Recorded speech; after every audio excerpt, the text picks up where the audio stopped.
안녕하세요. 서로 다른 시각과 논리를 통해 균형 있는 답을 찾아가는 정책 배틀 시소 청청.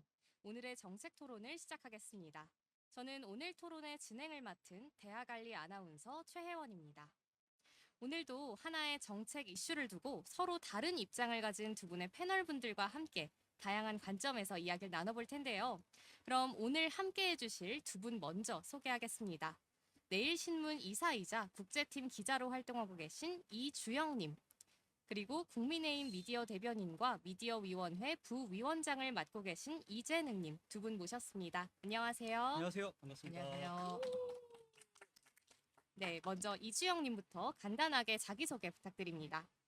네, 내일신문 국제팀 기자를 맡고 있는 이주영이라고 합니다. 잘 부탁드립니다.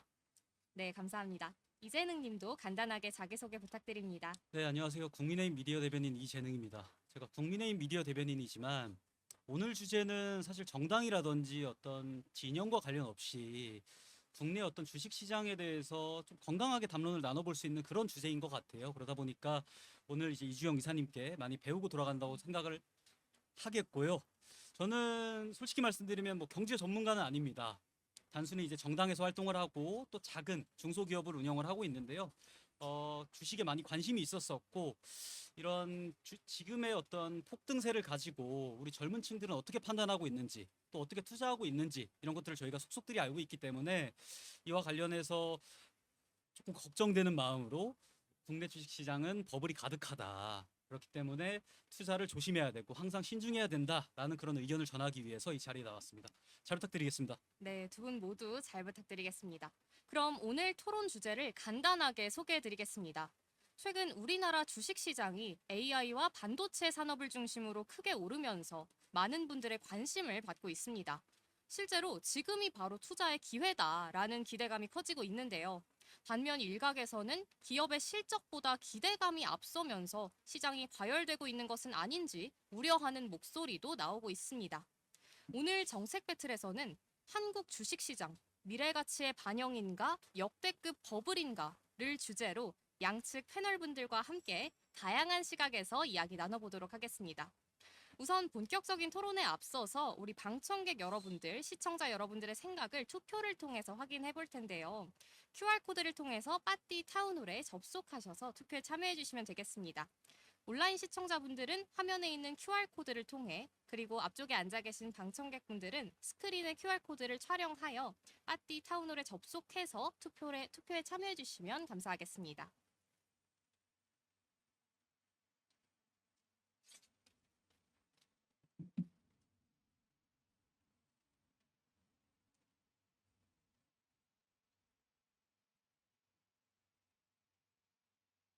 네, 지금 계속 투표에 참여해 주시고 계신데요. 잠시 투표를 받는 시간을 좀 가져보도록 하겠습니다. 저희도 해도 되나요? 참여해 주시면 감사하겠습니다.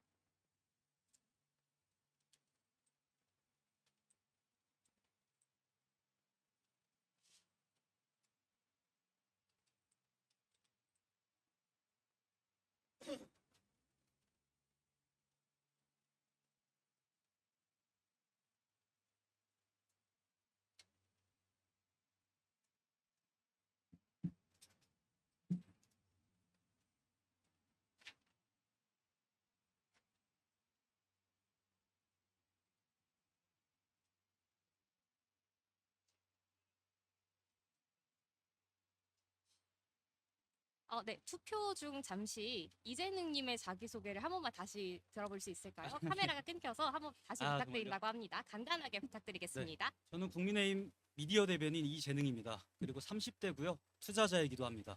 오늘 이주영 이사님을 비롯해서 시청자분들의 의견 그리고 이 방청객분들의 의견을 듣고 많이 배운다는 생각으로 왔습니다. 저는 국내 주식시장이 거품이 끼어 있다라고 생각을 합니다. 그렇기 때문에 더 투자를 조심해야 되고 신중한 태도로 접근해야 된다라는 입장입니다. 이상입니다. 네, 감사합니다. 지금 투표가 적극적으로 이루어지고 있는데요. 미래가치의 반영이다가 5분, 역대급 버블이다도 역시나 5분으로 굉장히 팽팽한 결과를 달리고 있습니다. 과연 토론이 끝난 이후에는 결과가 어떻게 달라질지 궁금한데요. 그러면은 본격적으로 토론에 나서기 전에 두 분께서 오늘 어떤 입장에서 토론을 펼쳐 주실지 한번 들어보는 시간을 좀 가져보도록 하겠습니다. 주영님 입장부터 간단하게 설명 부탁드릴게요. 예, 제 기조 발제부터 하겠습니다. 저는 지금 한국 주식시장의 상승을 역대급 버블로 보지 않습니다. 오랫동안 저평가됐던 한국 기업들이 제값을 찾아가는 과정으로 봅니다. 물론 단기간에 주가가 빠르게 올랐고 일부 종목에서는 과도한 투기와 비투도 나타나고 있습니다. 하지만 일부 종목의 과열을 근거로 한국 증시 전체를 버블이라고 규정하는 것은 지나친 일반화라고 생각합니다.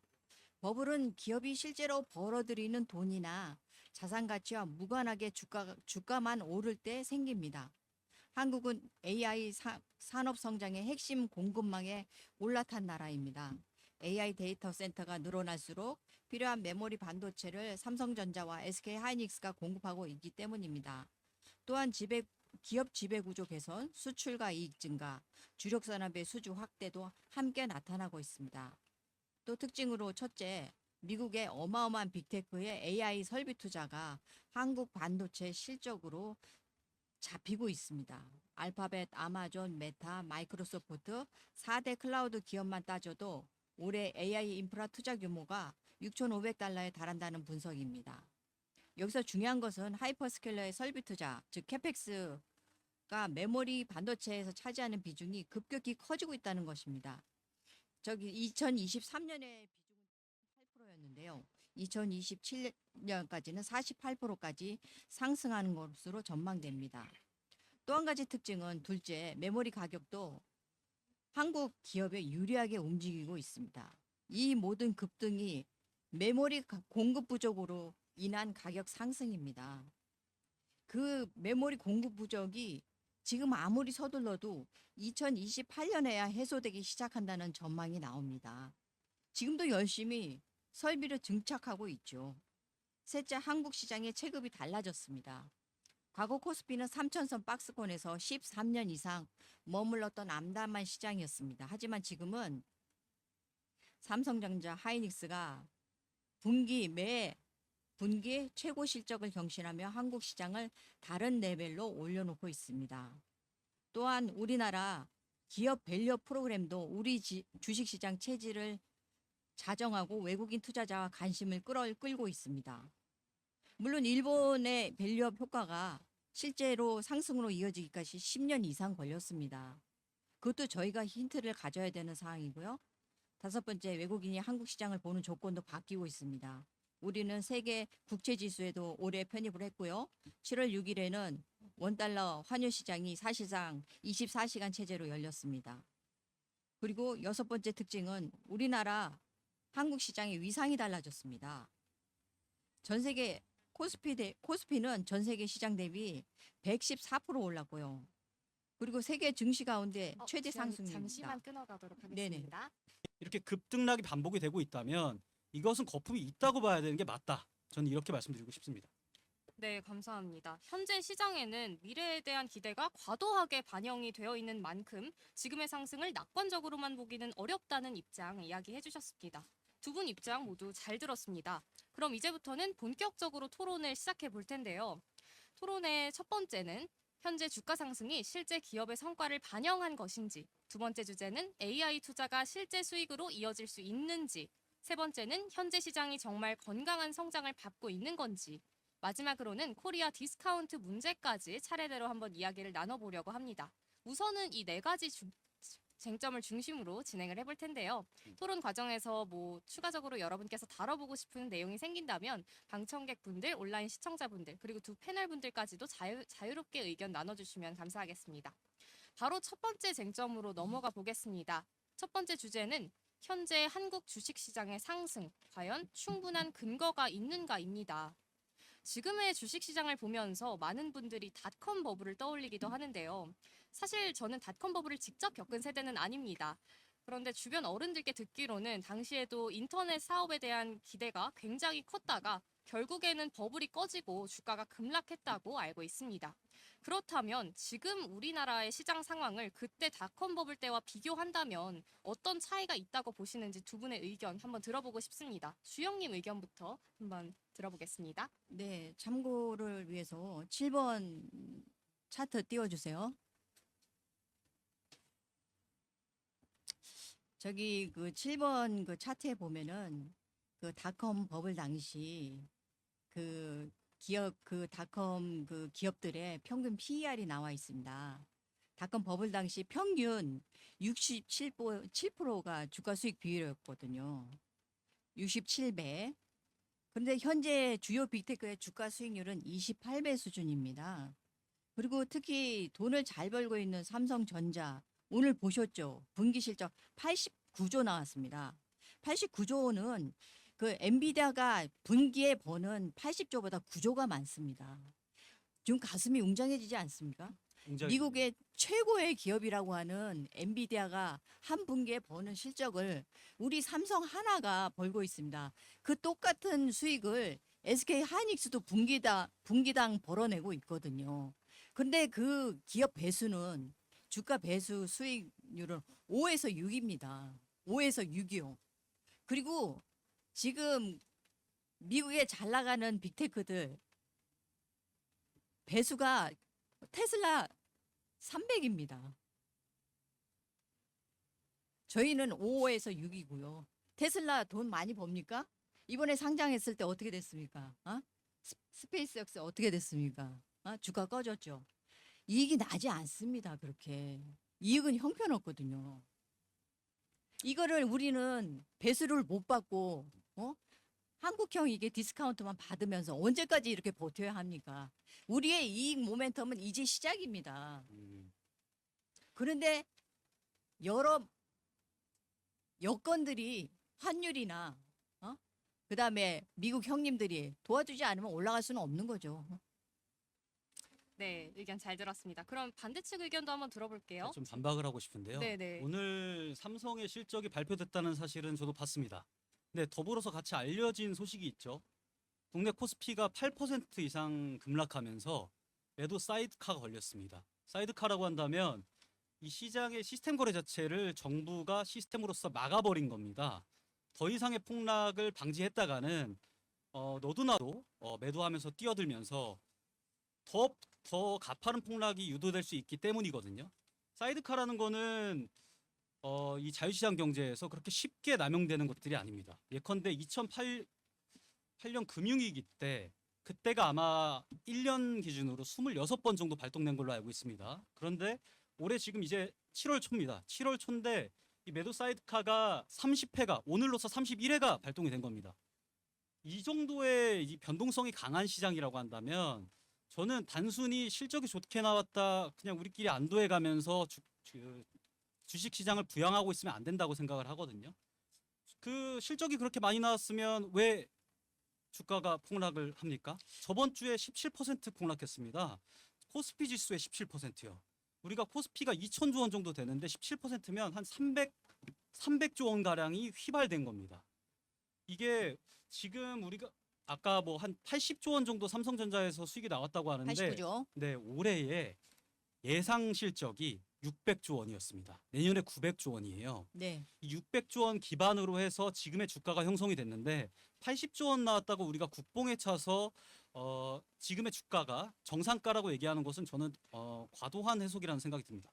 네, 그러면 여기서 한번 주영님 의견도 한번 들어보겠습니다. 사이드카 발동, 주가 급등락 문제 이 부분에 대해서 주영님께서는 어떻게 생각하실까요? 예, 참고로 그 3번 차트 보여주시면 감사하겠습니다. 저는 그 문제를 조금 구체적으로 좀 보고 싶은데요. 지금 그 삼성전자와 하이닉스가 급격하게 가격이 오르니까 전 세계에서 그 삼성전자와 하이닉스를 기초 자산으로 하는 ETF가 레버리지까지 물밀듯이 나오고 있습니다. 홍콩에는 3배 추종도 있고요. 지금 홍콩에 상장된 그 SK 하이닉스 2배 추종 레버리지 ETF가 홍콩 단일 종목으로 1위 종목입니다. ETF가. 그 정도로 수신고를 차지하고 있고요. 이거는 저희 그 능력 밖으로 좀 가격이 지금 폭등하고 있는 상황이고요. 또 한 가지 미국에서도 두 종목이 있습니다. 한국의 그 전체 그 대형주, 소형주 된 구성 지수를 추종하는 ETF iShares MSCI 사우스 코리아 ETF가 있고요. 그다음에 또 한 가지는 그 한국의 그 뭐지? 반도체를 기초 자산으로 하는 DRAM이라는 DRIM 이런 또 추종하는 ETF가 또 있습니다. 이것도 수신고가 엄청나게 한 달 만에 급증했습니다.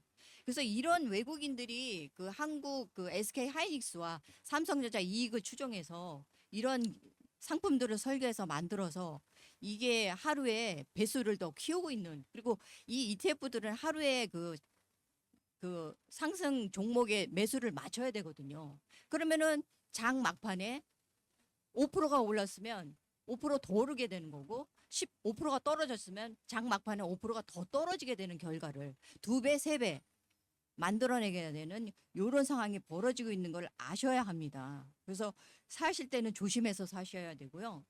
들어갈 때는 조금씩 들어가셔야 됩니다. 진행자분께서 적극적으로 끼어들라고 하셨는데 적극적으로 감히 못 끼어들겠다 이런 생각이 듭니다.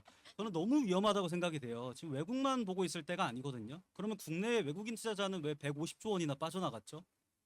국내 투자자들은 100조 원을 투자를 했고 외국인 투자자들은 수익을 실현하면서 150조 원 어치 빠져나간 겁니다. 증권가 그리고 이 경제는 굉장히 냉정해요. 돈을 벌 것 같으면요, 이런 초우량 기업이라든지 기관 투자자들은 빠져나가지 않습니다. 오히려 더욱 투자 비용을 늘리겠죠. 근데 외국인들은 빠져나가고 지금 한껏 상승된 주가를 떠받치는 것은 국내 투자자가 된 거거든요. 이 폭탄은 누가 감당할 것인가? 그리고 디램 말씀하셨는데요. 이 디램 기반으로 해서 우리가 이 반도체 공급을 원활하게 수급을 하기 위해서는 뭐라고 해야 될까요? 이 지금 그 글로벌 변동성이 적어져야 됩니다. 그런데 지금 디램 같은 경우에 아니 필수로 글로벌 필요한 변동성 우리가 어떻게 마음대로 합니까? 그러니까요. 근데 그 가치가 지금의 주가에 반영이 되어 있잖아요. 그 지금 정도로- KB증권 전망치만 보더라도 올해뿐 아니라 내년, 내후년의 가치까지 현재의 주가에 지금 반영이 되고 있거든요. 그 정도로 우리 증시 시장이 전 세계에 관심을 받고 있고 그 우리 종목을 추종해서 그렇게 캐파를 키워놨는데 저희가 어떻게 저희 능력 밖이라고요. 그래서 위험한 겁니다. 워렌 버핏이 얘기했습니다. 남들이 두려워할 때 투자를 하고 남들이 투자할 때 두려워하라는 얘기를 했습니다. 지금 20, 30대 청년들뿐 아니라 가정주부들도 지금 투자를 하고 있거든요. 우리나라에도 주식시장에 오래된 격언이 있습니다. 가정주부가 주식을 사라고 하면 그때는 팔아야 될 때다. 미국에도 구두 닦기가 주식을 사라고 하면 팔아야 될 때라는 오래된 격언이 있어요. 근데 지금 너무나도 과열이 돼 있어요. 심지어는 레버리지 투자까지 이렇게 적극적으로 이루어지고 있는 상황에서 과연 우리가 지금의 주가를 정상으로 봐야 되느냐는 전 다른 문제라고 보거든요. 지금 네. 그 60대 할머니가 네. 제일 수익률이 높다는 거 아시죠? 두 분의 열정적인 토론 아주 잘 듣고 아니, 있습니다. SK 하이닉스를 작년에 샀어도 10배예요. 그리고 재작년에 샀으면 20배고요. 재재작년에 샀으면 30배예요. 자, 보세요. 그러면 외국인은 어떻게 합니까? 우리가 MSCI 선진국 지수에 들어가 있지 않고요. 신흥국 지수에 들어가 있어요. 그러면 28% 이상이면 다 잘라내야 됩니다. 그럼 10배 났으면 어떻게 됩니까? 90%는 잘라내야 되는 거예요. 그게 뭐냐면 리밸런싱이라고 하는 겁니다. 그래서 자기 포트폴리오를 줄일 수밖에 없어요. 그 하우스에서 규정된 대로 팔 수밖에 없거든요. 리밸런싱에 160조가 나온 겁니다.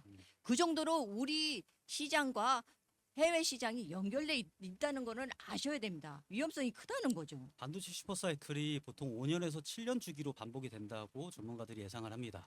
리밸런싱 말씀하셨는데 그 리밸런싱 때문에 지난주에 17%의 주가가 폭락한 겁니다. 6월 말부로 해외 투자자들 그리고 외국인 투자자들이 한국에서 충분한 수익을 발생을 시켰고 그렇기 때문에 빠져나갔거든요. 리밸런싱을 주가 상승의 지표로 생각한다는 거, 근거로 생각한다는 건 저는 완전히 잘못된 견해라는 생각이 들고요.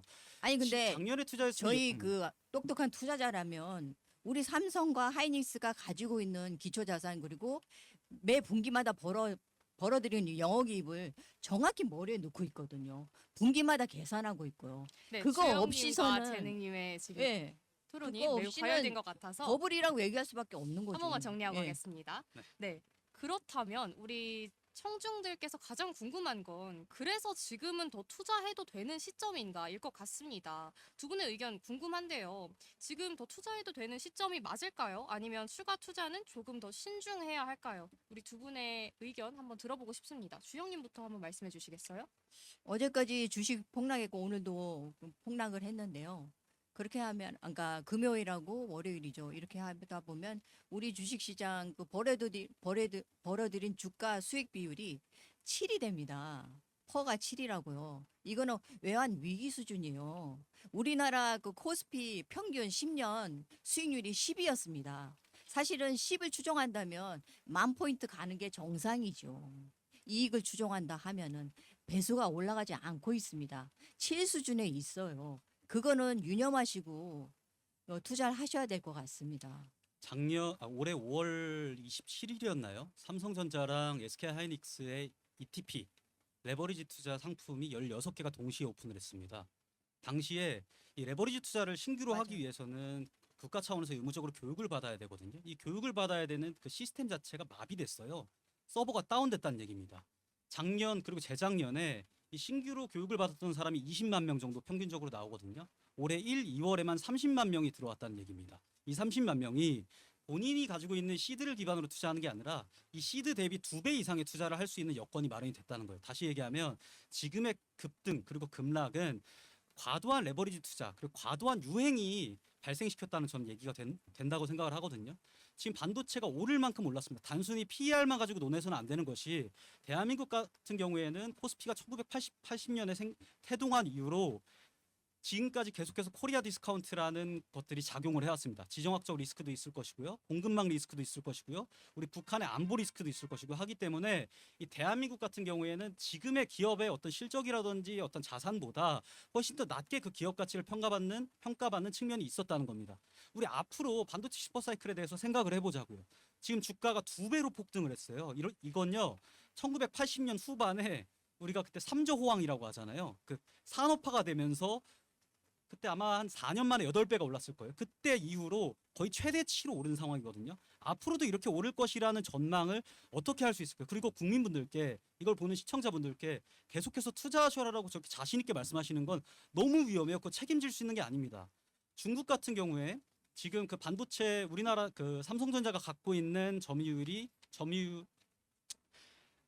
그 글로벌 점유율에서 한 4% 중국에서 가지고 있었는데 지금 올해 들어서 9%까지 급등했거든요.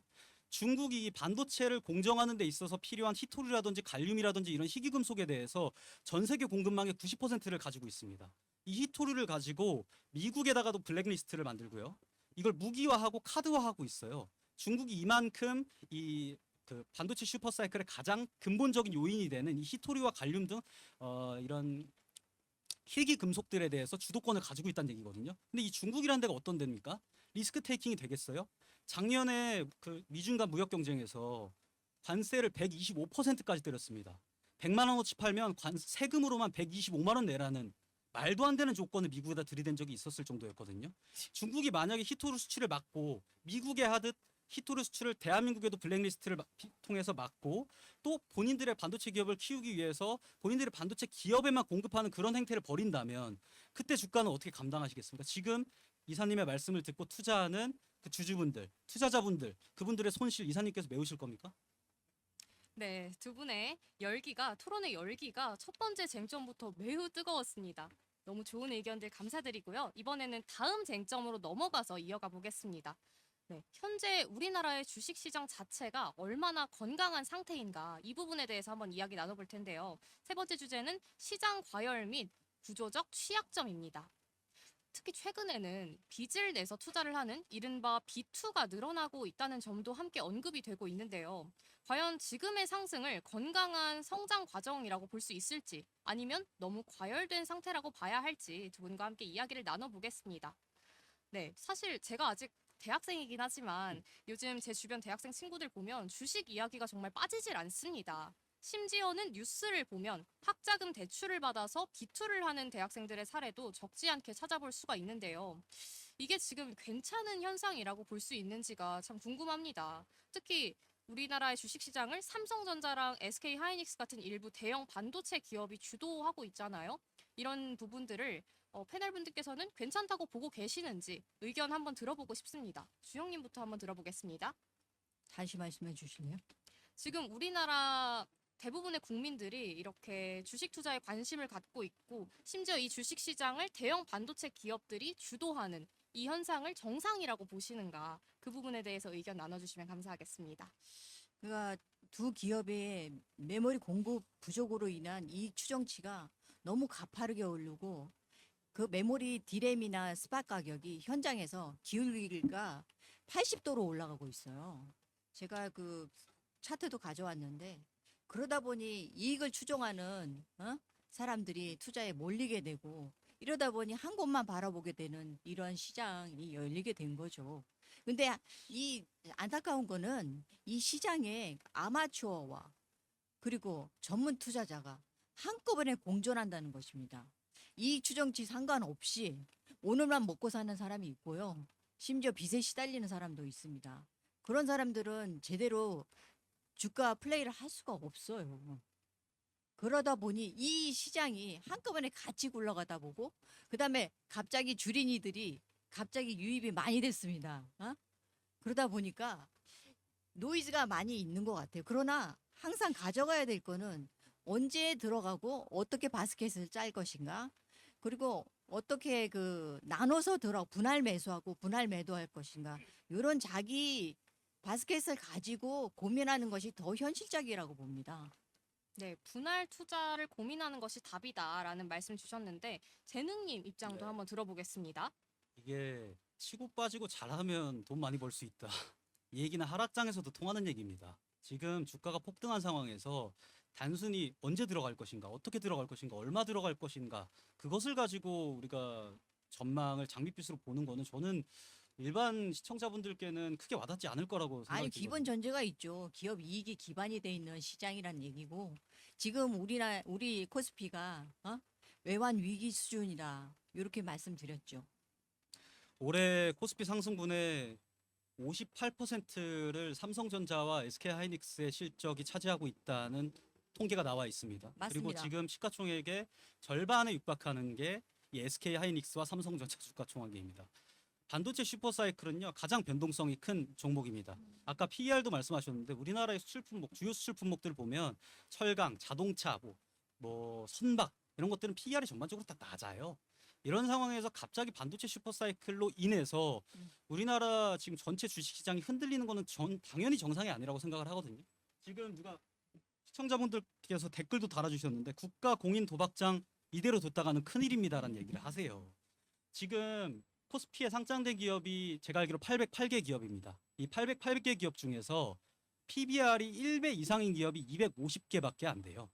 그러니까 나머지 기업 4개 중에 3개 중에 2개는 2개 기업은 다 본인들이 가지고 있는 장부 가치에도 도달하지 못하는 그런 기업 가치로 평가받고 있다는 겁니다. 지금 이런 상황이 과연 정상이라고 보십니까? 지금- 반도체가 잘 되고 있으니까 실적이 좋으니까 그 실적치요 올해랑 내년 합쳐서 1,500조가 나와야 지금까지 증권사들이 발표한 실적치에 도달하게 되는 거라니까요. 1,500치가 나와도 1,500조를 삼성전자와 SK하이닉스가 벌어도 주가는 오르지 않습니다. 왜? 미리 선반영돼 있어요. 지금 주가에. 이미 모든 증권가 JP모건이라든지 모건스탠리라든지 국내 KB증권이라든지 하나증권이라든지 공통적으로 얘기를 하고 있습니다. 올해 코스피 목표치가 얼마라고요? 12,500이에요. 그 발표가 나오고 한 달도 안 됐는데 지금 코스피가 또 1,000 이상 떨어졌죠. 1,500이 떨어졌습니다. 이런 도박장에 어떻게 투자하라는 얘기를 할 수가 있고 레버리지를 더 넣어라 이런 얘기를 할 수 있겠습니까? 이것도 네. 이제 개인 자유인데요.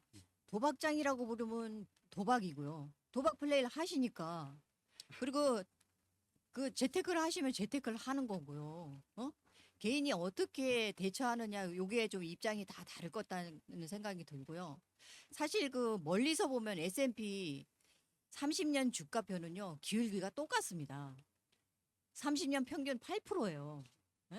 그래서 가장 안전하게 가려면 S&P 500으로 가는 게 낫죠. 자, 멀리서 보면은 하나의 기울기고 가까이서 보면 기울기가 엉망입니다. 그러면 내가 겁먹고 이 시장을 떠날 것인가? 그거는 생각을 해보셔야 돼요. 왜냐하면 이번에 미국에서도 임금 격차가 엄청나게 불어났고 시간당 임금이 1.2% 상승했습니다. 분기에. 이렇게 해선 사람들이 먹고 살 수가 없어요. 재테크를 하셔야 되죠. 어?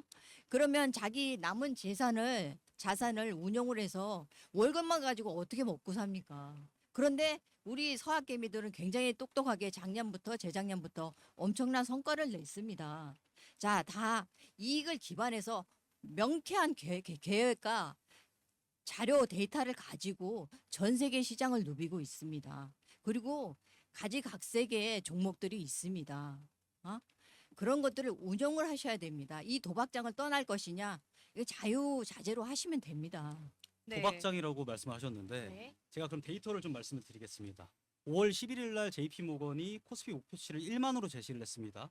한 달 지나서 12,500에서 15,000까지로 전망치를 대폭 수정을 합니다.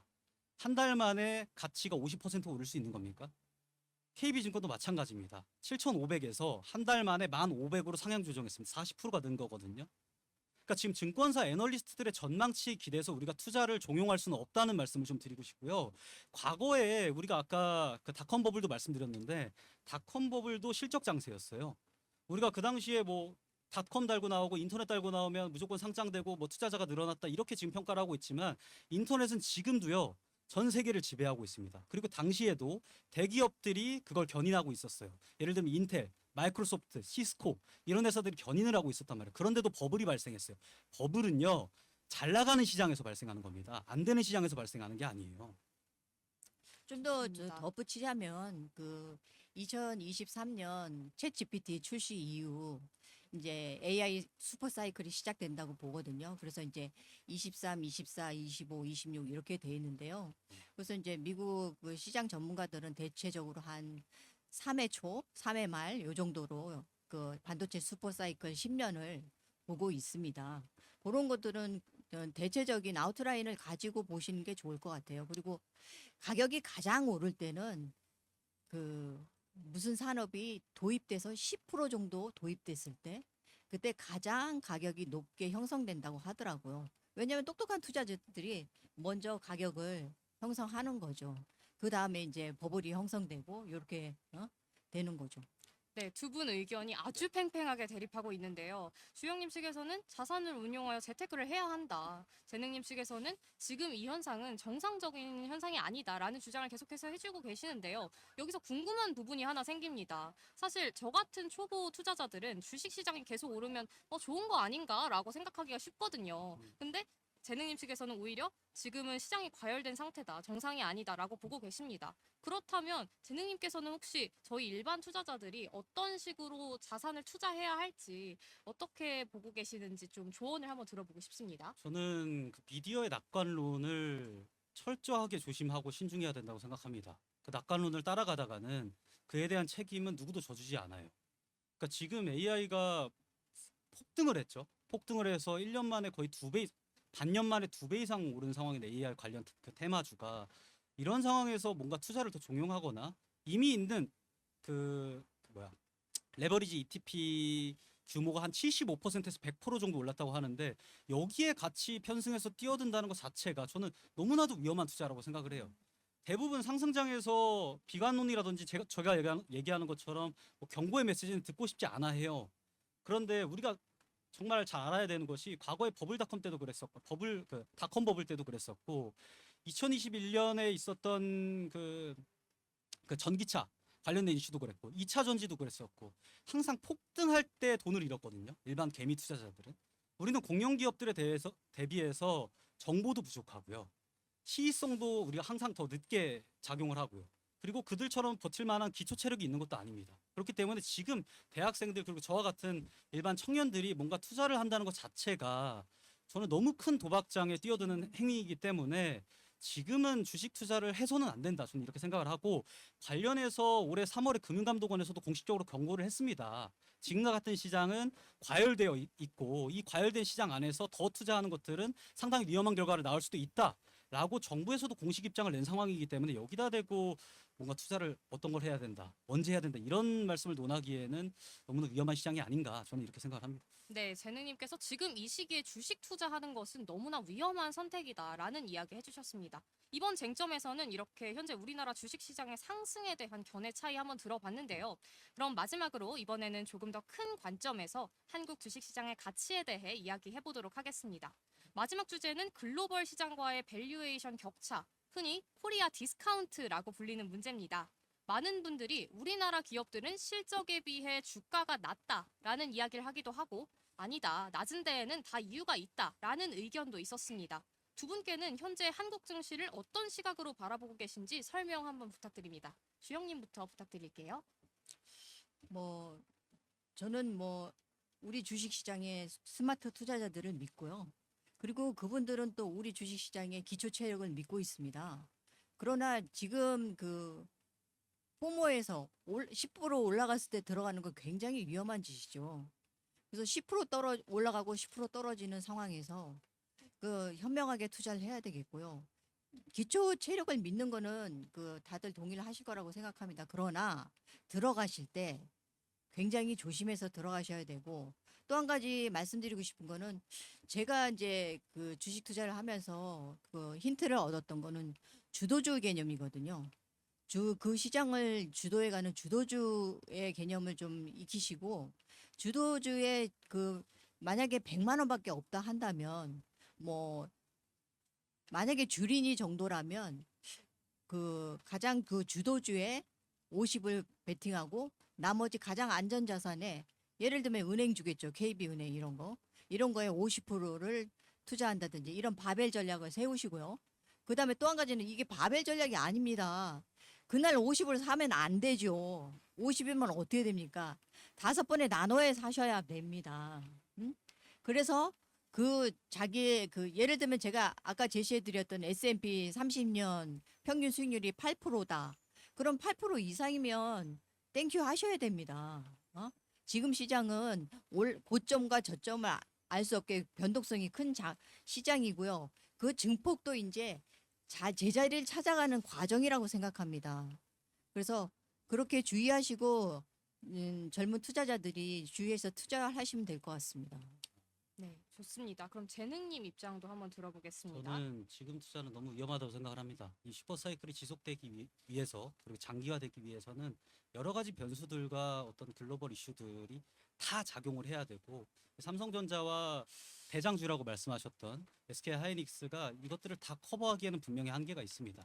예컨대 지금 몇 년 전까지 바이든 정부까지만 하더라도 우리가 아리백이라고 해서 이 친환경 발전소를 통한 이제 전력 생산이 어떤 애플이라든지 엔비디아라든지 이런 공룡 기업들의 구매 조건이 됐었어요.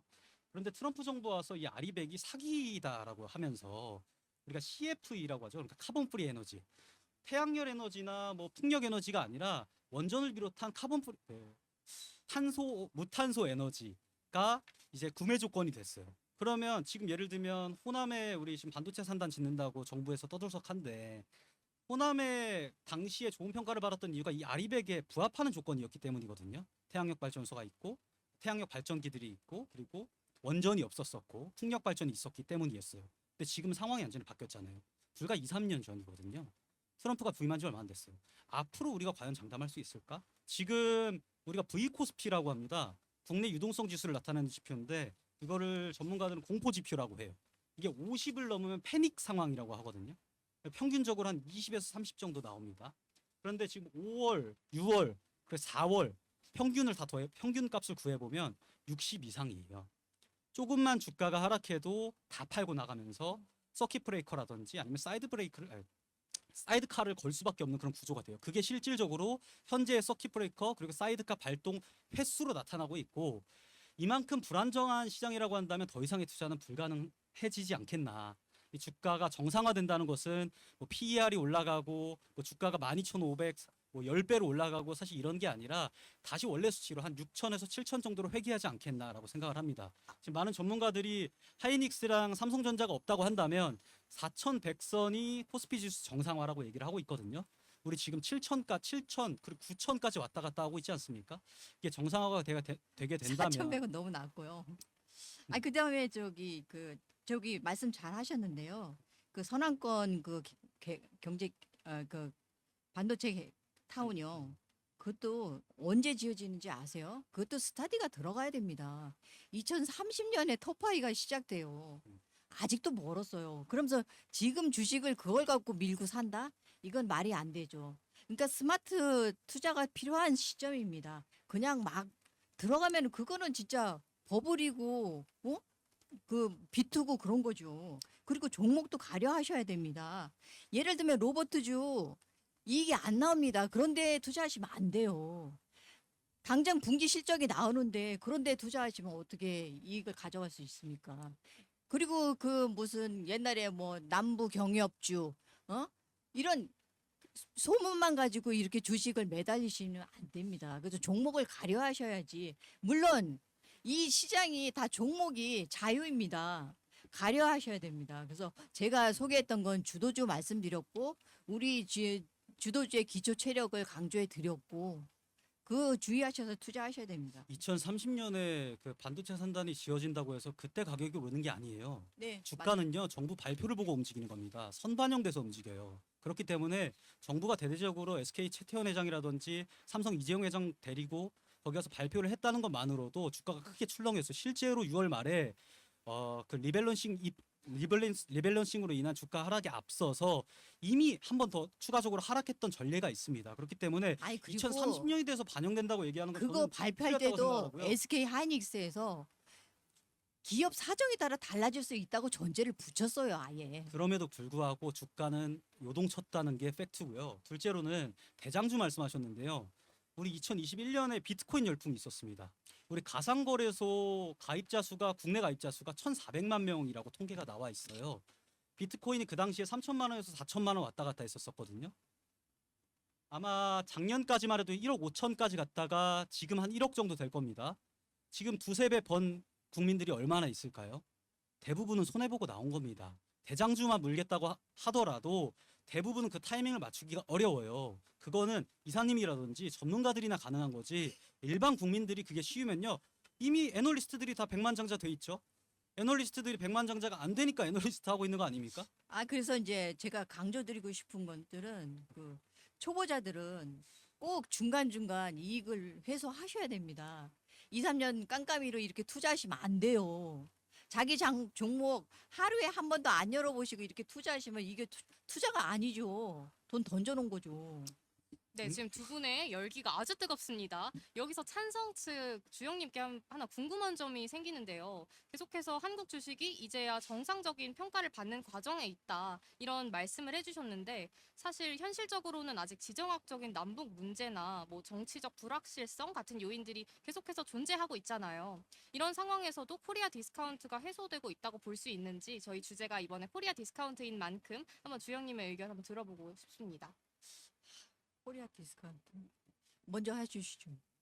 코리아 디스카운트라고 한다면은 우리나라에만 있는 특수성 때문에 국내 주식시장에 상장된 기업들의 가치가 하향 평가 받는다는 거거든요. 예컨대 우리는 그 대주주 주도의 시장입니다. 그러니까 보통 미국 같은 경우에도 기업에서 수익이 발생하게 되면 주주들에게 가장 먼저 환원하는 것들이 이미 사회 문화로 자리 잡아 있어요. 근데 우리나라 같은 경우에는 대주주들이 그 현금을 쌓아놓고 그 뒤에 뭐 R&D라든지 이런 것들을 하기 위해서 만들지 않습니까? 주도권을 쥐고 가지 않습니까? 근데 그런 것들이 최근에 이제 이재명 정부 들어서 상법 개정안이라든지 뭔가 전반적으로 이런 체질 개선이 이뤄진다라는 평가를 받고 있어서 뭔가 이 코리아 디스카운트가 해소되는 거 아니냐라는 희망찬 관측들도 있던데요. 이 관측들도 현재 주가에 반영돼 있습니다. 저는 그게 진짜 문제라고 생각해요. 말씀하셨던 것처럼 남북 문제 우리가 해결할 수 있습니까? 해결 못해요. 지금 세계 4대 악이라고 평가받는 국가들이 4개 국가가 있었습니다. 이라크, 베네수엘라, 그리고 이란, 그리고 북한 정도가 있었어요. 베네수엘라 마두로 숙청당했죠. 이란 하메네이 얼마 전에 폭사했습니다. 이라크 전쟁으로서 이라크도 날아갔고요. 지금 북한 김정은 하나 남은 상태예요. 이런 상황에서 과연 글로벌 경제 정세에서 과연 세계 기업들이 우리나라 증시를 어떻게 볼지에 대해서는 저는 아직도 의문이거든요. 최근에 북한이 적대적 두 국가론을 제시를 했고 그에 발맞춰서 우리 이재명 정부라든지 통일부 장관 같은 경우에도 G20 그리고 뭐 유엔 총회에서도 이에 동조하는 듯한 흐름을 보였어요. 이렇게 지금 북한과의 갈등이 악화되고 있고 북한은 점점 더 어떤 핵미사일이라든지 미사일 실험이라든지 대륙간 탄도미사일이라든지 이런 것들이 점점 더 늘어나고 있는 상황, 위협이. 이런 상황인데 과연 코리아 디스카운트가 해소가 될까요? 저는 해소 불가능하다고 보거든요. 우리는 지금 코리아 디스카운트에 맞춰서 투자 계획을 짜야 되고 어떤 자산 계획을 짜야 되는 거지 이게 해소됐다라고 다수의 경제 전문가들 지금의 여당 경제 전문가들이 말하는 것처럼 여기기에는 상당한 모순이 있다 저는 이렇게 생각을 합니다. 예, 저도 그 부분은 동의합니다. 지금 완전히 해소됐다고 보기는 어렵고요. 그러면 언제까지 이렇게 박스권에 갇혀 살 것이냐? 통일해야죠. 그러면. 지정학적인 문제들은 우리가 해결할 수가 없죠. 그러면 그 일본의 사례를 우리가 벤치마크 했잖아요. 그래서 기업 밸류업도 하고 이것저것 하고 있습니다. 그리고 그 일본이 잃어버린 30년 어두운 터널을 지났지 않습니까? 그러면서 최근 10년간 기업 밸류업을 하면서 주식시장이 살아나고 젊은 투자자들이 주식시장에 유인되고 경제가 좀 돌아가는 것 같습니다. 마찬가지입니다. 자력갱생 해야 됩니다. 우리 주식시장의 어두웠던 측면이 뭡니까? 기업들이 해가지고 기업 총수의 배나 불리고 그리고 이사들이 뭘 했습니까? 기업들의 그 거수기 노름만 했잖아요. 이런 것들이 이번에 바뀌었어요. 그래서 기업 주주의 이익을 대변하도록 이렇게 예? 법의 체계가 바뀌었고요. 또 한 가지는 자사주를 이제는 기업 방어 수단으로 활용하지 않고 1년 내에 소각하도록 법제화했습니다. 그리고 지배주의 이익을 일반적으로 앞세우기보다 일반 주주의 이익을 앞세우는 이런 주식시장 그리고 배당 확대 그리고 이사의 책임 강화 이런 내용들이 강화돼야 되는 상황입니다. 이게 법제화가 된다고 해서 다 됐다고 할 수는 없죠. 물론 그때 법제화가 먼저 이루어져야 됩니다. 일본이 정부 차원에서 뭔가 체질 개선을 위해서 상당한 노력을 했던 것이 사실입니다. 그 결과는 10년 이상이 지나서 나왔어요. 우리가 당장 법제화를 통해서 뭔가 정책적으로 개선을 위한 노력을 한다고 해서 당장의 코리아 디스카운트에 영향을 끼친다는 건 저는 오만한 발상이라고 생각을 하거든요. 자사주 소각 1년 내에 해야 된다. 아니 근데 10년 이후에 나왔다 그러면 너무 결과론적이고요. 10년간 꾸준하게 법제화도 되고 이렇게 되면서 시장이 반응하면서 조금씩 올라왔습니다. 그래서 지금 5,000피까지 올라간 거고요. 법으로 시장을 통제한다는 생각이 저는 굉장히 잘못됐다고 생각을 하거든요. 우리나라는 자유시장 경제고요.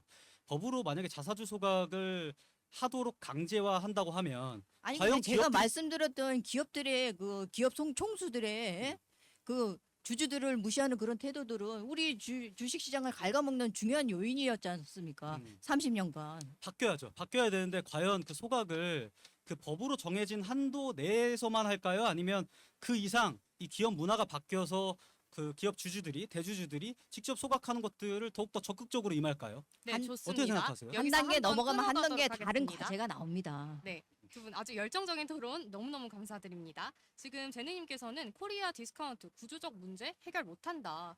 근데 반대로 주영님께서는 아니다. 기업 주주의 이익을 대변하는 환경이 점차 마련되고 있다라는 의견 펼쳐주시고 계십니다. 그럼 마지막으로 질문을 드리고 싶습니다. 사실 결국에 앉아 계신 분들 그리고 시청자분들이 가장 궁금한 건 그래서 앞으로 한국 증시 더 좋아질 수 있을까 이 부분일 텐데요. 한국 증시가 지금보다 더 높은 평가를 받기 위해서 가장 먼저 해결해야 할 과제가 무엇일까요? 두 분의 의견이 궁금한데요. 이번에는 재능님부터 말씀해 주시면 감사하겠습니다. 저는 경제는 외교랑 떨어뜨릴 수 없다고 생각을 합니다. 우리나라가 실용주의를 지금 표방하고 싶습니다. 현 정부에서 실용주의라고 한다면 꼭 먹고 알 먹고가 돼야 돼요. 지금 동북아 정세에서 이 중국과 미국 간의 갈등이 갈수록 첨예하게 대립을 하고 있는 상황이 되고 있거든요. 이 상황에서 중국에도 우리가 이득을 보고 미국에도 이득을 봐야 되는데 중국에는 우리 과거 유엔 총회 때도 봤다시피 패싱당하고 미국에는 상호 관세를 때려맞고 있어요. 심지어는 이 반도체 업종 관련해서도 미국에서 상호 관세를 때리겠다고 예고까지 한 상태입니다. 이것들은 우리나라 그 증시 전반에 상당히 악영향을 끼칠 수 있기 때문에 저는 외교적으로 풀어야 될 숙제가 상당히 많다고 생각을 하고요. 그리고 정책적으로도 좀 일관적이어야 될 필요가 있을 것 같아요. 예컨대 지금 뭐 노란봉투법이라든지 기업을 옥죄는 그런 정책들이 전 세계적으로 굉장히 주목을 받고 있습니다. 대한민국의 정부가 과도하게 어떤 시장 경제를 침해하고 있고 통제하려고 하고 있다. 이런 것들도 주가에 악영향을 끼치게 되거든요. 그러니까 정부가 바뀔 때마다 이렇게 정책 기조가 바뀌는 것도 저는 상당한 그 악영향을 끼칠 수밖에 없기 때문에 정책적으로 일관성을 가져야 된다 이런 생각도 하게 됩니다. 좋습니다. 그럼 주영님께서 생각하시는 가장 먼저 우리나라가 해결해야 할 과제 무엇이라고 생각하시나요? 그래서 우리 기초 체력이 커진 만큼 잘 스마트하게 대응을 하셔야 되고요. 그 모든 그 전문가와 그 신규 참여자들이 한꺼번에 이 주식 시장을 이루기 때문에 그 결과물이 우리 주식 시장을 이루는 거 아닙니까? 그리고 또 한 가지 제가 지금 말씀드리고 싶은 것은 이 그 해외에서 만들어진 두 기업을 기초자산으로 한 ETF, 2배 레버리지 이런 것들이 우리 시장을 휘두르고 있어요. 우리 그 두 종목을 휘두르고 있는데 이걸 그 어려운 말로는 웩도독 현상이라고 하거든요. 꼬리가 몸통을 흔드는 지경입니다, 지금. 그래서 우리 체질이 더 강화되지 않는 이상은 이런 것에 좀 휘둘릴 수가 있어서 이런 부분에 대해서는 정책 당국이 좀 더 대응 마련을 해야 되지 않나 이렇게 생각을 하고 있습니다. 저 기초 체력에 대해서 한 말씀 좀 드리고 싶은데요. 네, 기초 간단하게 체력을, 부탁드립니다. 마련한다는 것은 결국에 외환 보유액이 탄탄해야 된다고 보는 겁니다. 지금 반도체 슈퍼사이클 때문에 우리나라가 달러를 전 세계에서 긁어모으고 있음에도 불구하고 환율이 1,500원대 중반을 기록을 하고 있어요. 원화 가치가 상당히 하락했다는 거거든요. 여기서 만약에 미국이 고금리로 가게 되면 원화 가치가 하락된 상태에서 주가마저도 붕괴할 위험이 있습니다. 기초 체력을 만들기 위해서는요, 이 재정 안정성을 만들어야 됩니다. 그런데 지금과 같이 확장 재정을 펼치고 있고 보통은 저성장 국가는 높은 평가를 받기가 어렵고 기초 체력이 없다고 평가를 받거든요. 근데 우리나라 지금 경제 성장률이 2.9%밖에 안 되는데 재정 확대율이 9%가 넘어요. 욕조에 물을 그 기초 체력이라는 물을 꽉 채워야 기초 체력이 생기는 건데 배수구 뚜껑을 더 크게 열어놓은 겁니다. 이런데 어떻게 기초 체력을 우리가 향상시킬 수 있겠습니까? 네, 두 분의 좋은 의견 감사합니다. 시간 관계상 토론은 여기까지 진행하도록 하고요. 네, 이렇게 세 가지 쟁점을 중심으로 두 패널분의 의견을 충분히 들어봤는데 너무 다양한 시각을 접할 수 있는 좋은 시간이었습니다. 이번에는 방청객 분들께서 사전에 보내주신 질문에 답해보는 시간을 가질 텐데요. 그 전에 세 가지 쟁점에 대한 토론을 들은 후 여러분들의 의견을 다시 한번 들어보려고 합니다. 투표를 진행해 볼 텐데요. QR코드를 통해서 다시 한번 빠띠 타운홀에 접속하여 투표에 참여해 주시면 감사하겠습니다.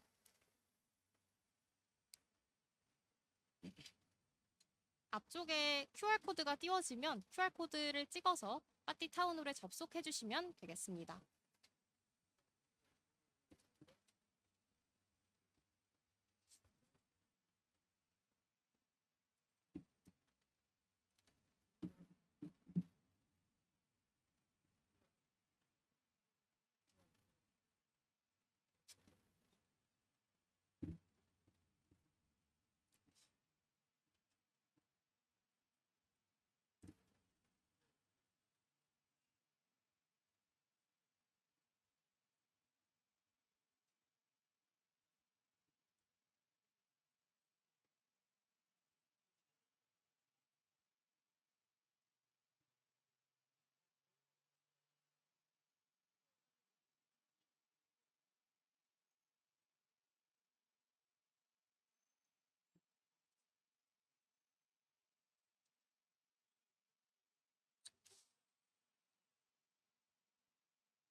잠시만요. 저랑 결과가 다른.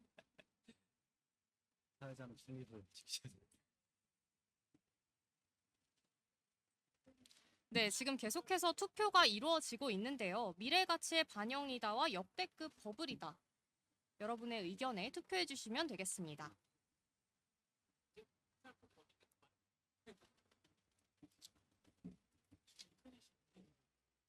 인터넷이 안 돼?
네, 계속해서 투표가 이루어지고 있는데요. 결과가 아주 팽팽합니다.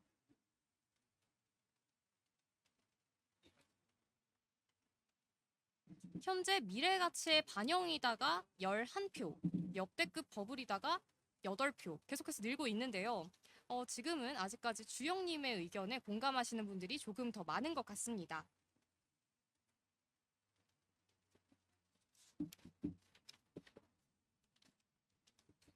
네, 그럼 이번에는 방청객분들께서 사전에 보내주신 질문에 답해보는 시간을 가져볼 텐데요. 오늘 주제에 대해서 많은 분들이 다양한 궁금증을 보내주셨습니다. 그중 몇 가지 질문을 선정해서 두 패널분의 의견 한번 들어보도록 하겠습니다. 첫 번째 질문으로 주식을 공부하려고 신문이나 유튜브, 인터넷 등 다양한 정보를 찾아보지만 정보가 너무너무 많다 보니까 어떤 내용을 믿어야 할지 혼란스러울 때가 많습니다. 이렇게 선동하는 정보에 휘둘리지 않고 일반 투자자들이 꾸준히 공부를 하기 위해서 가장 추천하고 싶은 방법이 있다면 무엇인지 궁금합니다. 라는 질문 보내주셨는데요. 네, 두 분의 팁 한번 여쭤보고 싶습니다. 먼저 주영님 팁 한번 들어보겠습니다. 영업 비밀인데. 저는 그 국제 뉴스를 매일 생산하다 보니까 가장 그 미국의 따끈한 뉴스를 밤 11시에 그 낚시하듯이 엿고 있습니다. 그래서 저도 이제 주식 시장에 관심이 있으니까 그런 것들을 주로 보고 있고요. 그다음에 또 한 가지 제가 조금 의지하고 있는 채널은 그 유튜브 그 3프로 TV입니다. 그래서 3프로 TV를 지금 3년 이상 시청을 해왔고요. 재미있게도 이 3프로는 유튜브임에도 자기네들이 그 공영 방송을 지향을 합니다. 그러다 보니까 패널들도 좀 많이 바뀌고요. 여러 가지 또 귀동냥할 수 있는 포인트를 많이 주더라고요. 그래서 그런 점에서 좀 그 패널들이 다양하게 나와서 각자의 전문 지식들을 얘기를 하니까 그런 거를 캐치하면서 많이 배웠던 것 같습니다. 좋습니다. 그럼 재능님의 팁도 한번 들어보고 싶습니다. 저는 제 성적표가 지금 마이너스 30%이기 때문에 제 팁을 말씀드리는 게 맞는지는 잘 모르겠습니다만 저는 이 애널리스트들의 어떤 예측치라든지 전망치를 믿어서는 안 된다고 생각을 합니다. 객관적 팩트에 기반한 예컨대 뭐 수치라든지 숫자라든지 예상치가 아닌 객관적인 어떤 이런 지표들을 보셨으면 좋겠어요. 그리고 오늘과 같이 실적 발표가 있었을 때 오히려 주가가 하락하고 있다면 이것은 기대가 너무 과도한 기대가 이미 주가에 선반영되어 있다고도 볼 수 있는 거거든요. 저는 이런 부분 그러니까 예를 들면 뭐 지금 뭐라 해야 되지? 내년에 한 900조 원 정도 AI 산업에서 이제 영업이익이 발생할 것으로 예측이 되고 있다고 하는데 우리는 이 900조를 보면 안 된다고 생각을 해요. 그냥 주가가 얼마나 급등락하고 있는지 내가 과연 그 지지선에서 버틸 수 있는지 예컨대 대신증권에서 아마 다음 지지선을 7,500 정도 선으로 7,000선으로 보고 있는 것 같아요.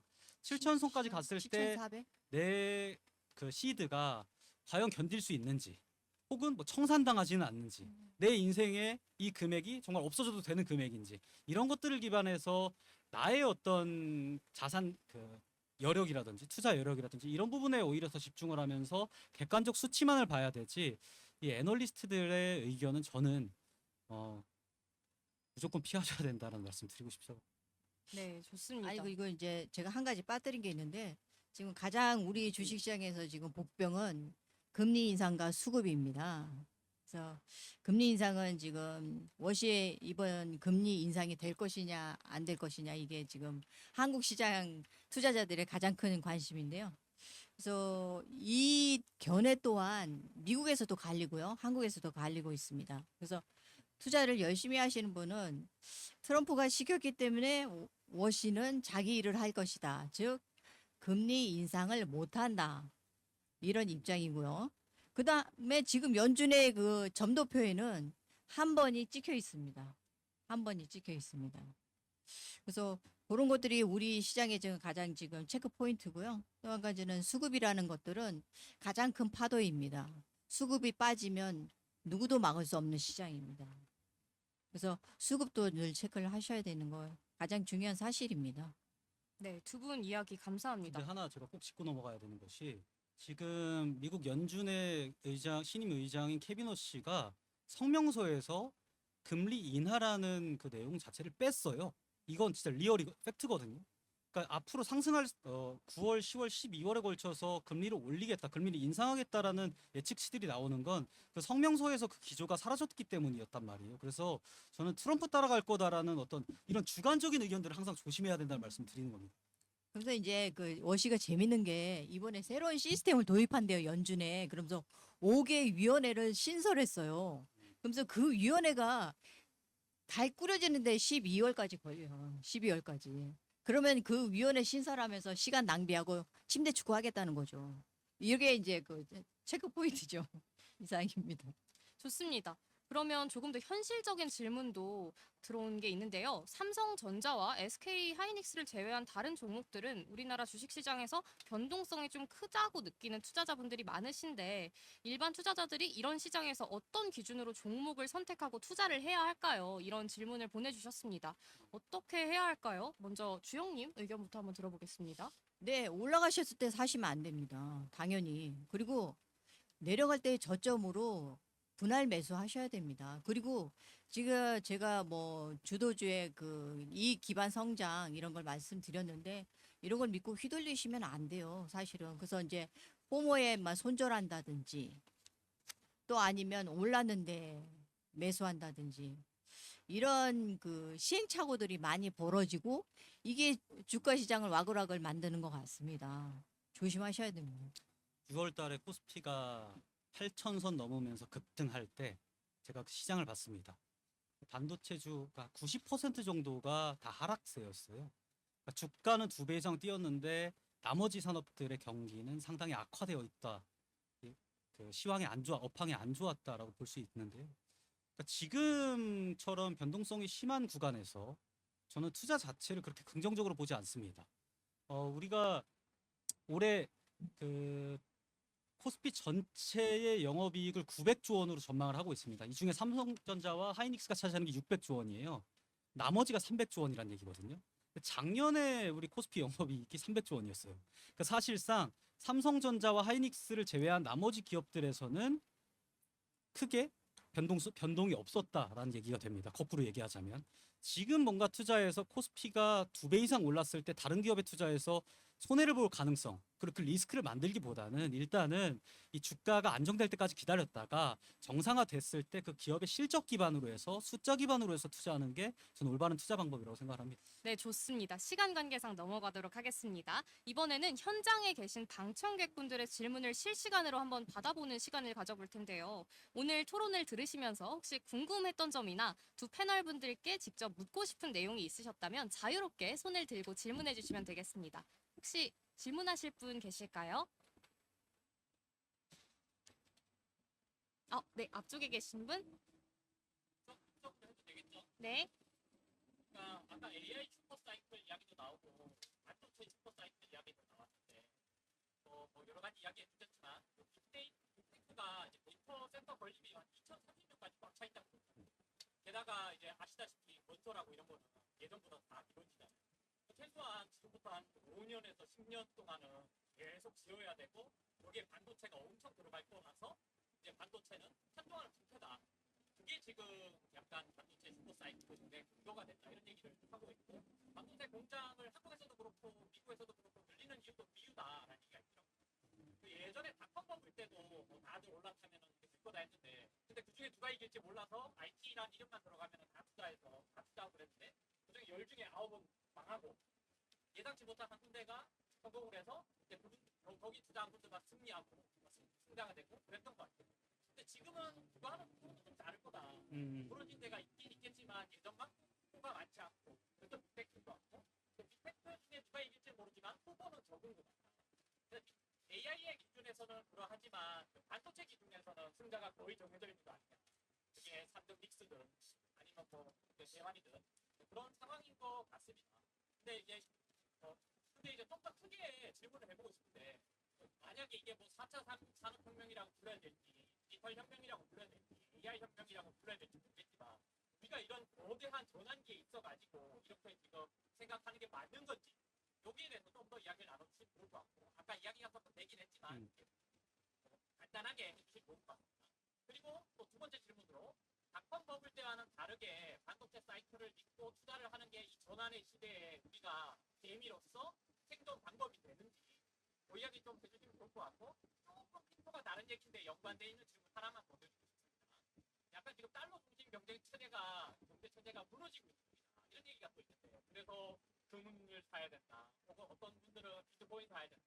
또 미국에서는 그 달러를 그 중심 체제를 유지해 보겠다고 뭐 달러 스테이블 코인으로 방어를 해보겠다. 뭐 이런 일들이 벌어지고 있고 그래서 법정 화폐 가치가 원래 떨어졌었지만 지금 심각하게 무너지고 있는 거 아니냐. 뭐 이런 얘기를 하더라고요. 그러니까 이런 자산이나 이제 주식으로 그래서 몰리고 있는 측면도 있는 것 같은데 아까 슈퍼사이클 얘기하고 그래서 여기에 대해서는 또 어떻게 생각하는지 혹은 여기에서 주식으로 해칭하는 전략이 필요하다고 생각하시는지 의견을 들려주시면 좋을 것 같습니다. 질문이 너무 많으셔가지고요. 지금 세 가지 질문을 해주셨는데 네. 제가 간단하게 몇 개만 좀 짚어서 답변을 해볼까요? 알겠습니다. 재능님부터 그럼 답변 닷컴 부탁드립니다. 버블 때도 경쟁자가 많지는 않았습니다. 제가 아까 뭐 구글이라든지 마이크로소프트라든지 시스코 같은 기업들을 열거했었는데 그 이후로 공영 기업들도 상당히 많이 문을 닫았어요. 뭐 야후도 문을 닫았었고 과도기에 있을 때는 우리가 후견지명으로 그때 당시에 이 기업들이 살아남을 줄 알고 있었다라고 얘기할 수는 있습니다만 그 당시에 그 폭풍 속 한 가운데서는 사실 어떤 기업이 맞는지 어떤 경쟁 기업이 앞으로 공룡으로서 살아남을지를 예측하는 건 저는 불가능하다고 생각을 하거든요. 그렇기 때문에 투자를 할 때는 기업들이 어떤 기조를 갖고 있는지 정도만 보고 투자를 하는 게 맞고 그리고 지금 반도체 슈퍼사이클 같은 경우에는 조금 제가 희한하다고 생각을 했던 게 올해 1월 말이었을 겁니다. 기업들이 보통 IR을 하지 않습니까? 앞으로 우리가 경영 기술을 어떻게 가져갈 것이고 아까 말씀하셨던 것처럼 공급망을 어떻게 구축할 것인지에 대해서 보통 발표를 하는데 투자자들한테 올해 1월 말에 그때 SK하이닉스랑 삼성전자가 아마 동시에 같은 날에 컨퍼런스 콜을 했을 그렇죠. 거예요. 오전 오후래. 예. 그날 그런 얘기를 했었어요. 우리 추가적으로 그 공급 라인을 더 증설하지 않겠다. 추가적인 공급 라인을 증설해서는 지금의 퀄리티 컨트롤도 어렵고 앞으로 이 공급 과잉이 올 때를 대비해서 우리가 뭔가 이 투자 대비 아웃풋을 꺼내기가 힘들다.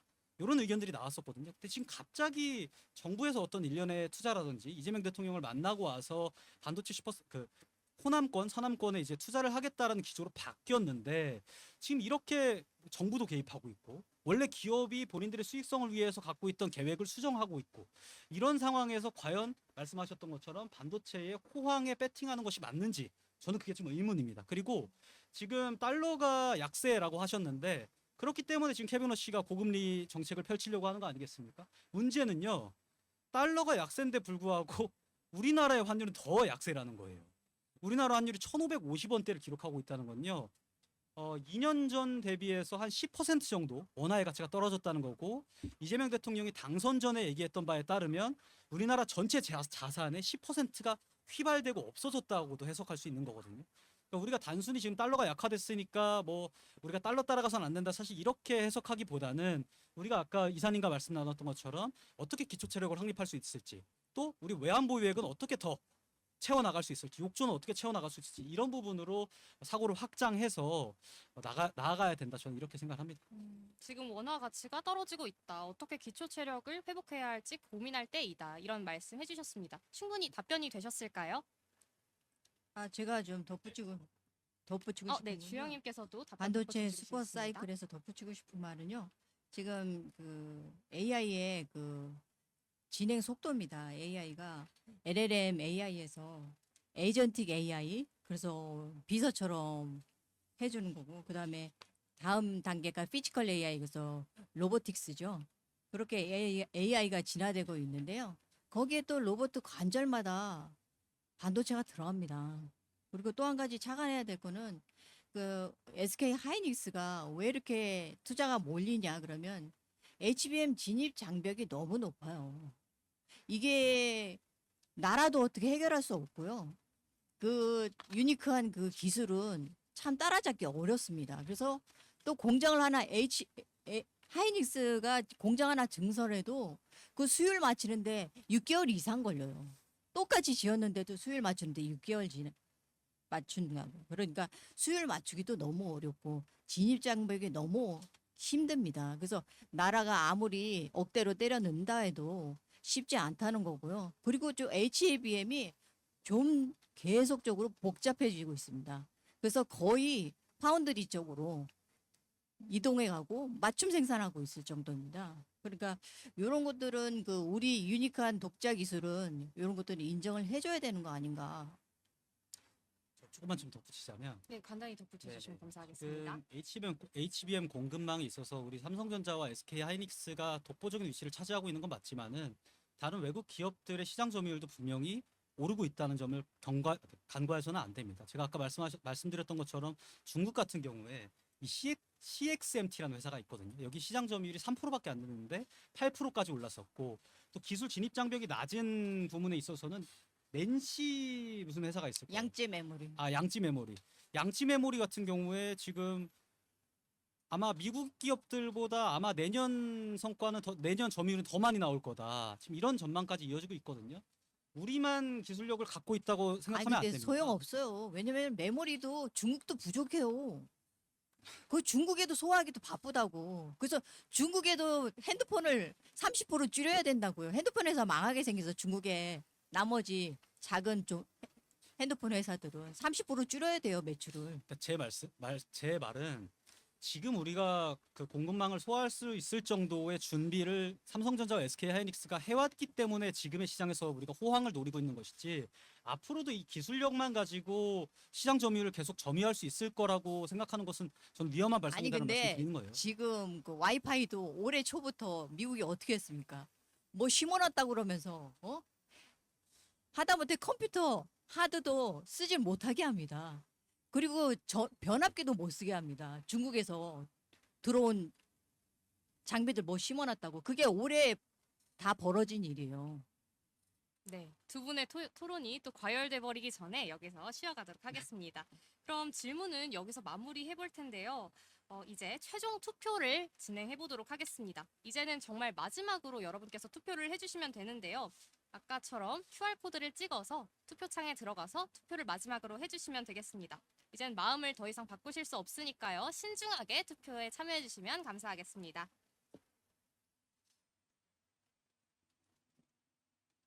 네, QR코드를 통해서 입장해 주시면 되겠습니다.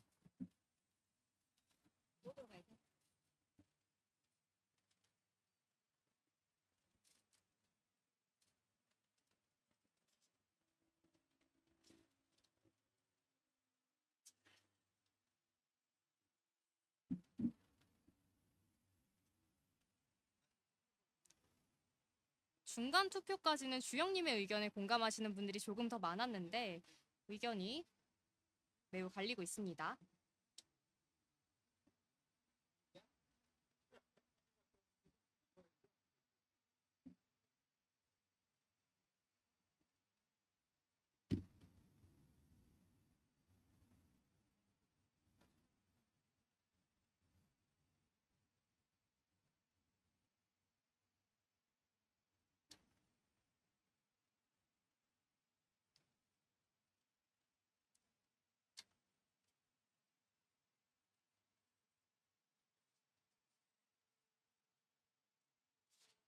네, 제가 새로 고침을 하기 전까지는 역대급 버블이다라는 의견이 조금 더 많았는데 새로 고침을 하고 나니까 미래 가치의 반영이다라는 의견이 조금 더 많은 것으로 결정이 됐습니다. 네, 아주 팽팽한 투표였는데요.